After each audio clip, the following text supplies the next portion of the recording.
sedang membahas tentang zikir. Anda salam langsung ngecek status. Lisan Anda astagfirullah, tapi tangan Anda megang handphone. Pikiran Anda melihat status. Sebagian orang bahkan merespon urusan dunia. Bagaimana istighfar bisa berkorelasi dengan itu semua? Itu masalah utamanya. Jadi semua kalimat ini ketika diucapkan bingkainya adalah zikir. Mampukah Anda mengucapkan istighfar ini yang langsung mengingatkan Anda dengan Allah Subhanahu wa taala? Ini poin besarnya. Saya berikan rahasia besar dulu di sini. Kenapa Anda mesti mengucapkan kalimat ini? Buka Al-Quran surah ke-71 Nuh ayat 10. Kalau mau dari ayat 9-nya sampai dengan 13. Kemudian saya kotaki ayat 10-nya. Nih, 10-nya saya kotaki di sini. Ini yang pentingnya. Nabi Nuh alaihi salam berdakwah kepada umatnya 950 tahun. Masya Allah, 950 tahun berdakwah kepada umatnya. Bahkan dakwanya terang-terangan juga sembunyi-sembunyi, pelan dan silent. Ya, ada yang silent, ada yang terang-terangan, kencang. Ayat 9-nya, "Tsumma a'lantu lahum wa asrartu lahum israra." Aku berdakwah kepada mereka kadang terang-terangan, dengan kencang, sampaikan dengan terang. Tapi kadang juga aku sampaikan dengan pelan, dengan silent. Ada orang-orang yang memang secara pelan aku sampaikan halus, sesuai dengan tipikalnya. Ada yang langsung aku sampaikan keterangannya dengan seterang-terangnya. Tapi tahukah Anda, selama 950 tahun berdakwah itu, yang terang-terangan, yang sembunyi-sembunyi, kalimat pertama apa yang dimintakan Nabi Nuh kepada mereka? Perhatikan ayat 10-nya. Faqultu astaghfiru rabbakum innahu kana ghaffara. Rahasia pertama. Perhatikan baik-baik. Kalimat pertama yang disampaikan Nabi Nuh alaihissalam kepada kaumnya 950 tahun. Masya Allah. Lihat baik-baik. Baik terang-terangan, baik dengan sembunyi-sembunyi, pelan-pelan ataupun jahar. Apa kalimat pertamanya? Faqultu astaghfiru rabbakum. Aku katakan pada mereka istighfar kepada Rabb. Istighfar, istighfar. Ini. Nah, ketika Nabi Nuh mengatakan istighfar pada Rabbmu, istighfar pada Rabbmu, apakah kalimat Qur'annya berhenti sampai sini? Tidak. Teruskan ayatnya. Innahu kana ghaffara. Rahasia istighfar yang pertama, satu, Allah akan turunkan minimal sifat ghaffar kepada hambanya. Allah punya sifat ghafir, tapi kenapa yang muncul ghafar di sini? Buka Quran misalnya surah Ghafir, Fussilat surah ke-40, ayat yang ketiga. Ghafiriz dzambi wa qabilit taubi. Allah mengampuni dosa seorang hamba. Ketika mengampuni dosa, kalimatnya menggunakan ghafir. Ghafirun, ghafiriz dzambi. Tapi kenapa Nabi Nuh menyebut dengan kalimat ghaffar? Faqultu astaghfir rabbakum innahu kana ghaffara. Kenapa ghaffar bukan ghafir? Teruskan ayatnya, ayat 11. Yursilis samaa 'alaikum midrara. Dua, orang yang sering istighfar, maka Allah akan turunkan keberkahan lewat curah hujan yang lebat.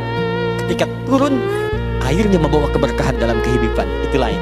Wa yumdidkum bi amwalin wa banina. Masya Allah. Ya istighfar, istighfar, istighfar. Ketika kamu istighfarnya benar kepada Allah, wa yumdidkum bi amwalin, maka Allah akan melimpah ruahkan harta benda Anda. Wa banina, bahkan keturunan. Wa yaj'al lakum jannatin, dan Allah akan limpahkan kepadamu kebun-kebun yang indah. Awas jangan dilihat kebunnya, karena kalau Anda lihat orang-orang Arab pada saat itu, mereka emas sudah banyak. Di sana emas banyak, perak banyak, bangunan megah. Tapi yang mereka belum dapatkan itu adalah kenikmatan pemandangan yang elok. Kebun-kebun, ya isinya ada anggur, bawahnya kemudian ada sungai-sungai. Karena itu orang yang paling kaya di masa-masa dulu di kalangan-kalangan Arab adalah orang yang memiliki kebun-kebun yang indah. Kalau cuma emas yang lain punya. Abu Jahal tuh nggak bangga dengan emasnya. Ya, Abu Lahab tidak bangga dengan emasnya. Apa yang mereka banggakan adalah kedudukan dalam kehidupan dan harta-harta yang seperti itu digambarkan. Tapi semua itu tidak mampu menjadikan mereka sebagai hamba di hadapan Allah Subhanahu wa taala.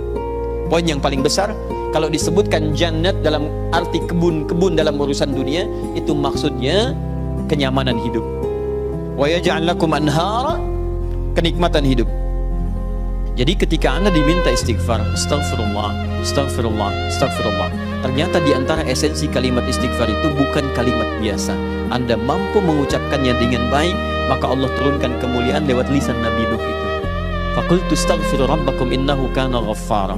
yursilis samaa 'alaikum midrara wa yumditkum bi amwalin wa banina wa yaj'al lakum jannatin wa yaj'al lakum anhara. 6 kemuliaan bagi orang yang sangat senang beristighfar kepada Allah Subhanahu wa taala.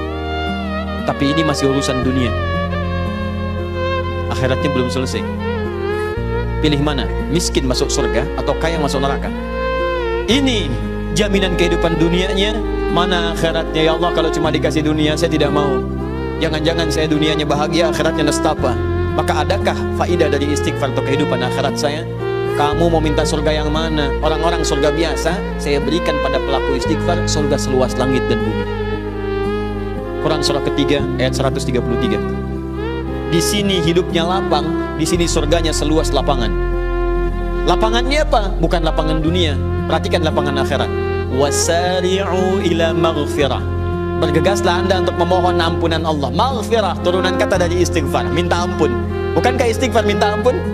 Ayo cepat, bergegas, rajin, cepat. Orang yang rajin istighfar, cepat istighfar. Lihat, wa jannatin arduhas samawati wal ard.